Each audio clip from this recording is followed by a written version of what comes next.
The world weeps at the death of Princess Diana. On every continent today, mourners paying tribute. Princess Diana की मौत एक अंतर्राष्ट्रीय tragedy थी। 31 अगस्त 1997 को लोगों ने सुबह उठकर ये न्यूज़ सुनी कि उनकी प्यारी प्रिंसेस डायना, जिसे लोगों की प्रिंसेस के नाम से जाना जाता था, एक खौफनाक कार दुर्घटना में अपनी जान गंवा चुकी थी। एक पूरा हफ्ता उस घटना के बाद ये खबर अखबारों के पहले पन्ने पर छाई रही और दुख कई महाद्वीपों में फैल गया। लेकिन इस ज़बरदस्त शोक के बीच में सवाल उठने लगे। असल में कार दुर्घटना का कारण क्या था और क्या इसमें रॉयल फैमिली का कोई हाथ था? लेकिन अब CCTV camera footage, police reports और खुद डायना के शब्दों के माध्यम से हम जान सकते हैं कि उनकी ज़िंदगी के अंतिम अध्याय में असल में क्या हुआ था। डायना का जन्म 1961 में स्पेंसर खानदान में हुआ था। डायना अपने माता पिता जॉन और फ्रांसिस स्पेंसर के 4 बच्चों में तीसरी थी। उनके माता पिता विस्काउंट थे, एक ब्रिटिश नोबल स्टेटस का दर्जा जो उनकी हैसियत को दर्शाता है। इसलिए डायना को द ऑनरेबल डायना स्पेंसर का टाइटल दिया गया था। लेकिन जब डायना का जन्म हुआ, उनके माता पिता थोड़े निराश थे, क्योंकि 2 लड़कियों और एक बच्चे की मौत के बाद उन्हें एक लड़के की तमन्ना थी जो स्पेंसर परिवार के अर्लडोम को आगे बढ़ा सके। इसी निराशा के कारण डायना अपने बचपन को खास पसंद नहीं करती थी। अपने जीवन के पहले कुछ सालों में ही डायना के माता पिता का रिश्ता टूट रहा था। कुछ सालों बाद वो लड़का जो उन्होंने इंतज़ार किया था पैदा हुआ और उसके कुछ सालों बाद डायना के माता पिता का तलाक हो गया। इस घटना ने डायना के दिमाग पर एक बहुत गहरा असर छोड़ा। डायना ने अपना बचपन सेंट्रिगम एस्टेट के पार्क हाउस में गुजारा, जहां वो अपने बचपन के कई सालों तक रॉयल फैमिली की संपत्ति पर रही। लेकिन वो उन्हें तभी देखती थी जब रॉयल फैमिली मेंबर्स छुट्टियों पर होते या पार्क हाउस का दौरा करते, जो अक्सर नहीं होता था। जब डायना बोर्डिंग स्कूल के लिए तैयार थी, उन्होंने महसूस किया कि वो दूसरे विद्यार्थियों से अलग है। हालांकि डायना को स्कूल पसंद था, लेकिन वो एक शैतान स्टूडेंट के रूप में पहचानी गई। एक रात वो आधी मील दूर अंधेरे में भाग गई कुछ मिठाई लेने, लेकिन पकड़ी गई और लगभग स्कूल से निकाल दी जाती। आने वाले सालों में डायना अलग अलग संस्थानों में पढ़ाई करती रही और जब वो 18 साल की हुई, अब लेडी डायना के नाम से जानी जाने लगी। उन्होंने अपने पैर पर खुद खड़े होने की इच्छा दिखाई। इसलिए डायना लंदन में एक फ्लैट में अपने 2 स्कूल के दोस्तों के साथ रही। लेकिन उनके पास ज़्यादा काम का अनुभव नहीं था, तो उन्होंने कुछ कम तनख्वाह वाले कामों में काम किया। बच्चों के साथ काम करने में खास दिलचस्पी दिखाई। हालांकि डायना को असल पहचान तब मिली जब उनका रिश्ता प्रिंस चार्ल्स के साथ जुड़ा।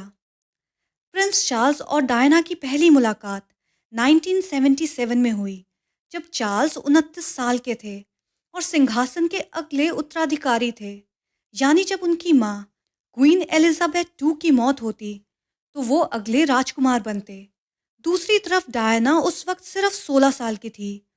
असल में जब उन दोनों की पहली मुलाकात हुई थी, तब प्रिंस चार्ल्स डायना की बड़ी बहन को डेट कर रहे थे। लेकिन वक्त के साथ ऐसा लगा कि प्रिंस को डायना पसंद आने लगी थी। जब उन्होंने 1980 में डेटिंग शुरू की, तब डायना 20 साल की थी, तो प्रिंस को प्रपोज करने में 1 साल भी नहीं लगा। और जब डायना ने हाँ कहा और प्रिंस को बताया कि वो उनसे कितना प्यार करती थी, तो प्रिंस ने जवाब दिया, प्यार का क्या मतलब होता है। ये वही मशहूर जुमला था जो उन्होंने उनकी मंगनी की घोषणा के बाद एक टेलीवाइज्ड इंटरव्यू में दोहराया। And I suppose in love.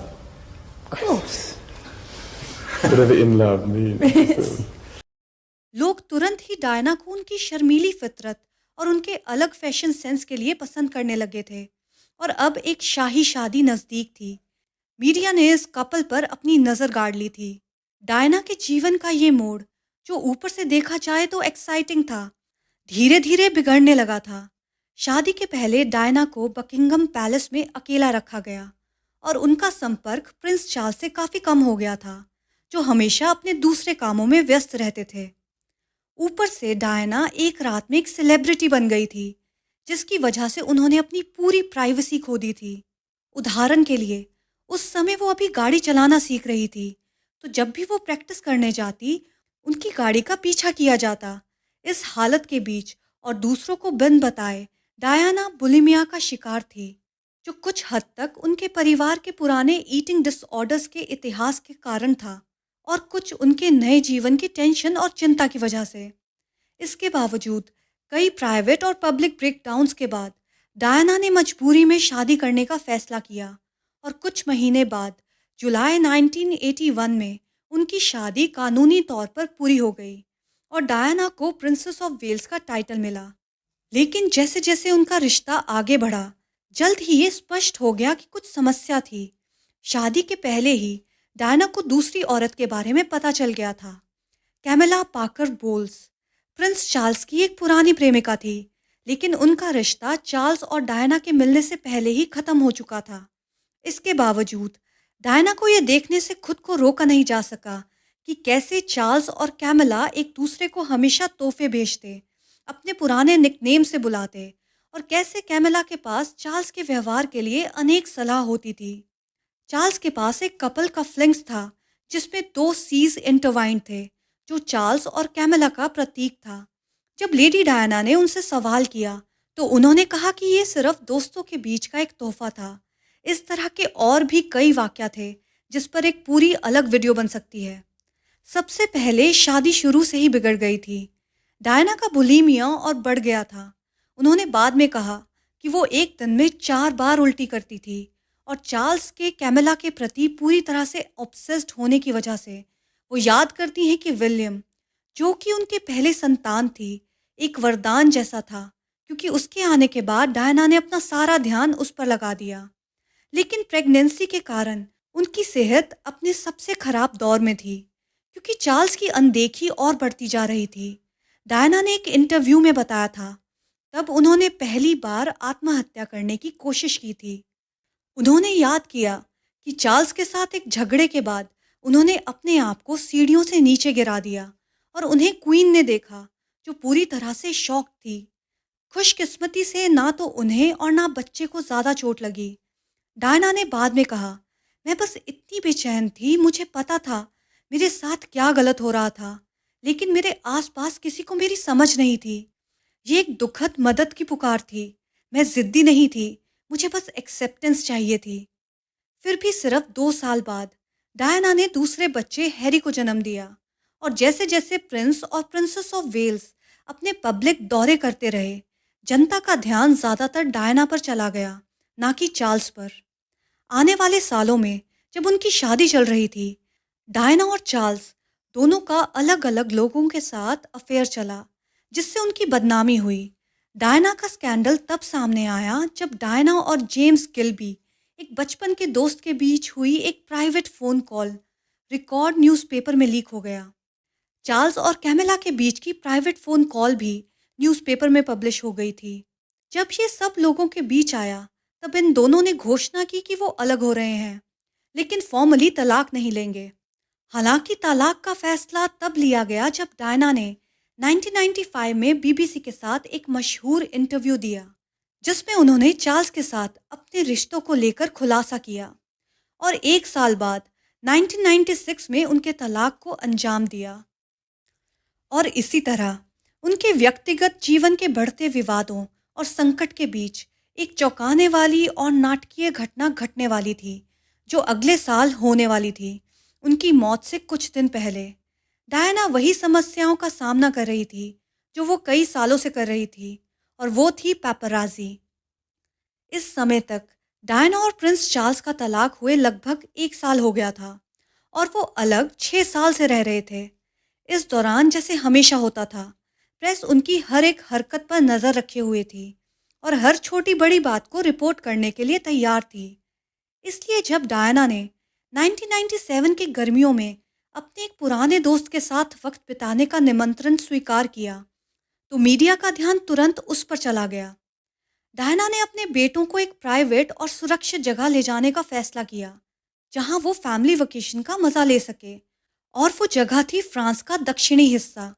ये फैसला काफ़ी लोगों के लिए चौंकाने वाला था, क्योंकि होस्ट बिजनेसमैन मोहम्मद अल फायद को यूके में कुछ साल पहले राजनीतिक लोगों को ब्राइब देने के लिए काफ़ी विवादित माना गया था, फिर भी डायना अल फायद के परिवार के साथ सेंट ट्रोपे में छुट्टी मनाने गई थी।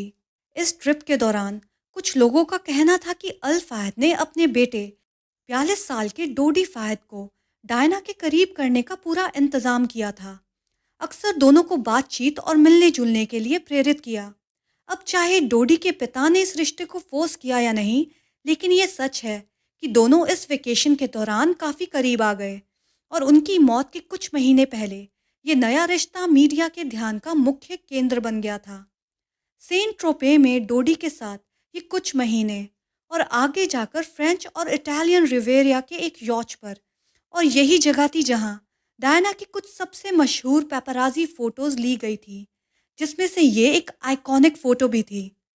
लेकिन जो ब्रिटिश जनता का ध्यान खींच लाया वो तस्वीरों की सीरीज थी जो डोडी और डायना के अल फायद के यॉच पर एक दूसरे को किस देते हुए खींची गई थी।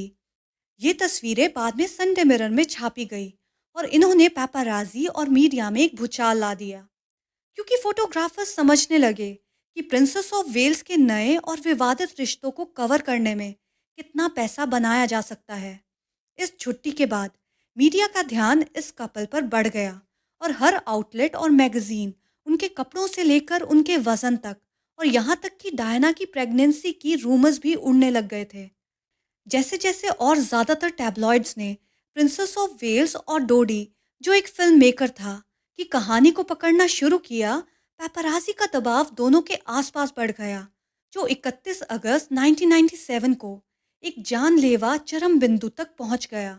Port to snap कि their छुट्टी photos के as they अंतिम left the दिनों में plane. August Upon and leaving में the डोडी और डायना ने लंदन वापस जाने से पहले पेरिस में रुकने का फैसला किया था।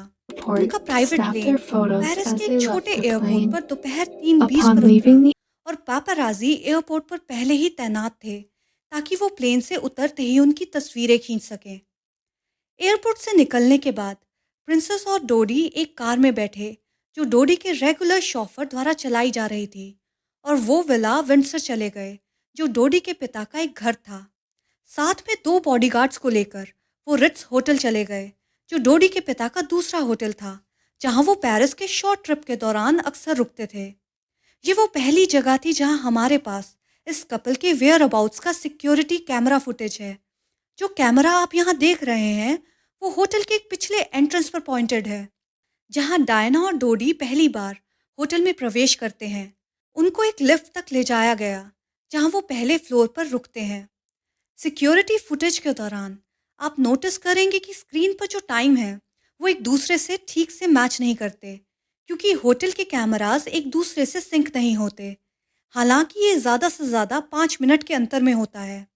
खैर, कपल फिर इंपीरियल स्वीट में जाता है, जो अक्सर होटल का क्राउन ज्वेल कहलाता है, और एक रात का किराया लगभग $45,000 से शुरू होता है।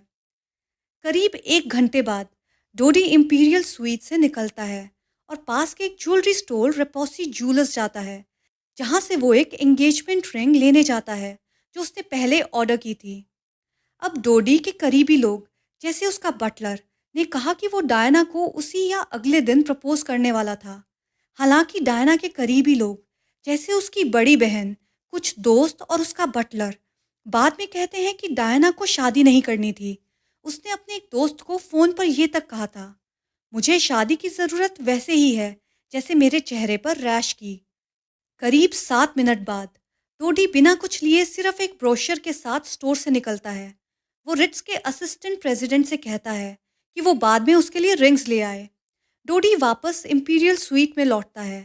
करीब 1 घंटे बाद डायना और डोडी आखिरकार स्वीट से निकलते हैं और डोडी के फ्लैट जाने का फैसला करते हैं, जहां वो करीब 2 घंटे तक रुकते हैं। पेरिस के दौरे के दौरान उनकी गाड़ी, जो आम तौर पर उनके रेगुलर शॉफर फिलिप द्वारा चलाई जाती थी, जो एक तजुर्बेकार ड्राइवर था और जिसे अच्छे से पता था कि पेपराजीज को कैसे चकमा दिया जाए। फिर कुछ घंटे अपार्टमेंट में बिताने के बाद डायना और डोडी अपने डिनर रिजर्वेशन के लिए चेस बनोय रेस्टोरेंट की तरफ निकले। लेकिन जब पेपराजी उनका पीछा कर रहे थे तो डोडी ने शॉफर से रूट बदलने और रिट्स होटल ले जाने को कहा, जहां वो करीब 9:50 पर पहुंचे। लेकिन इस चेंज ऑफ प्लान्स के कारण रिट्स होटल का स्टाफ तैयार नहीं था, और जब कपल रिट्स के मेन एंट्रेंस पर पहुंचा वहाँ डजन्स पेपराजी उनका इंतजार कर रहे थे। जब वो रिट्स पर पहुंचे, डायना और डोडी ने पहले होटल के रेस्टोरेंट में खाने का सोचा, लेकिन बाद में अपने स्वीट में जाने और वहां खाने का फैसला लिया। डिनर के बाद डायना और डोडी अपने स्वीट से करीब 12:05 पर निकलते हैं। अब संडे 31 अगस्त 1997 हो चुकी थी। डोडी और डायना रात का बचा हुआ वक्त अपने करीबी अपार्टमेंट में बिताना चाहते थे, वहीं जहां वो दिन में गए थे। जैसे जैसे पेपराजी का झुंड बढ़ता जा रहा था, तो एक डिकॉय प्लान बनाया गया, जो कहा जाता है कि डोडी ने खुद बनाया था। दो डिकॉय कार्स, जो कपल के यूजुअल ड्राइवर्स द्वारा चलाई जा रही थी, होटल के आगे रखी गई ताकि पेपराजी का ध्यान हट सके, और तीसरी मर्सिडीज, जिसे हेनरी पॉल चलाने वाला था, उन्हें बैक एग्जिट से ले जाएगी। हेनरी पॉल, जो रिट्स के हेड ऑफ सिक्योरिटी थे, एक एक्सपीरियंस शॉफर नहीं थे। करीब रात को 12 बजे सिक्योरिटी फुटेज दिखाता है कि हेनरी पॉल कपल को मर्सिडीज तक ले जाते हैं, लेकिन इससे पहले ही फोटोग्राफर्स उनकी तस्वीरें खींच रहे होते हैं।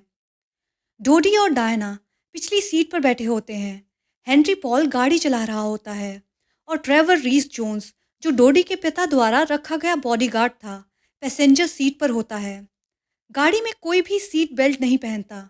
जैसे ही पेपराजी को पता चला कि प्रिंसेस होटल के रियर एग्जिट से निकल गई है, कई पेपराजी अपनी गाड़ी में बैठे और गाड़ी का पीछा किया।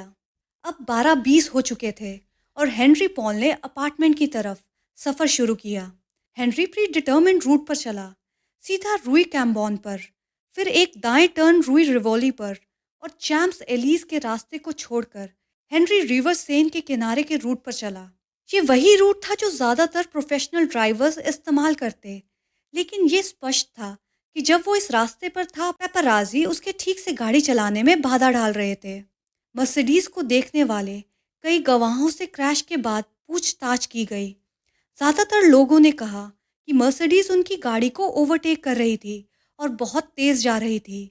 एक ड्राइवर जो उस रास्ते पर था याद करता है, ज़्यादातर प्रोफेशनल ड्राइवर्स इस वक्त स्लिप रोड लेते और एवेन्यू मार्को या जॉर्ज 5 की तरफ जाते, लेकिन हेनरी किसी वजह से स्लिप रोड नहीं ले पाया और सीधा एल्मा अंडरपास की तरफ बढ़ गया।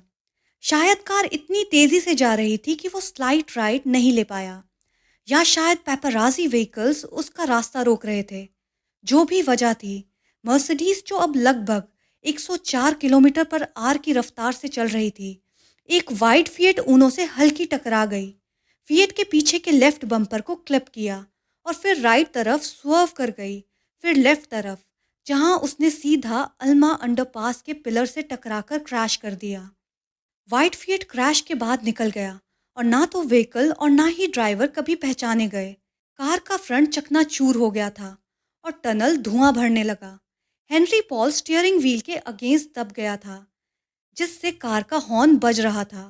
एक्सीडेंट के वक्त सबसे पहले लोग जो सीन पर पहुंचे, वो कई पेपराजी थे जो तस्वीरें लेने लगे और कुछ पुलिस आने से पहले वहां से निकल गए। पहला इंसान जो पैसेंजर्स को मेडिकल मदद देने के लिए आया, वो एक ऑफ ड्यूटी डॉक्टर था जो उल्टे डायरेक्शन में सफ़र कर रहा था जब एक्सीडेंट हुआ। वो तकरीबन फ़ौरन ही सीन पर पहुंचा। उसने देखा कि ड्राइवर हेनरी पॉल और डोडी फायद मर चुके थे, लेकिन प्रिंसेस और ट्रेवर रीस जोन्स दोनों जिंदा थे, लेकिन बस हल्का होश में थे। डॉक्टर कहते हैं कि उन्होंने प्रिंसेस को ग्रोन करते हुए सुना और फिर पेरिस फायर सर्विस को फ़ोन किया। लगभग 7 मिनट बाद 12:30 पर इमरजेंसी रिस्पांस टीम का पहला मेंबर सीन पर पहुंचा और कई पुलिस कार्स और एम्बुलेंस भी थोड़ी ही देर बाद वहां आए। डॉक्टर्स जो प्रिंसेस को सीन पर देख रहे थे, सबने अलग अलग चीज़ें याद की, लेकिन आम तौर पर उन्होंने देखा कि प्रिंसेस बार बार हे भगवान कह रही थी और अपना सर इधर उधर हिला रही थी, देखते हुए कि उसके इर्द गिर्द क्या हो रहा था। जब पुलिस आई तो सीन पर जो 7 पापराजी थे, उन्हें अरेस्ट कर लिया गया और उनके कैमरा फिल्म रोल्स और उनके मोबाइल फ़ोन्स, जिससे वो फ़ोटोज़ ले रहे थे, जब्त कर लिए गए। डॉक्टर्स की बेस्ट कोशिश के बावजूद प्रिंसेस को स्टेबलाइज करने की जब उसे गाड़ी से निकाला गया तो उसका दिल रुक गया और उसे इमरजेंसी सीपीआर दिया गया ताकि उसका दिल फिर से चल सके, क्योंकि प्रिंसेस की हार्ट रेट और ब्लड प्रेशर में बेइंतहा इंस्टेबिलिटी थी।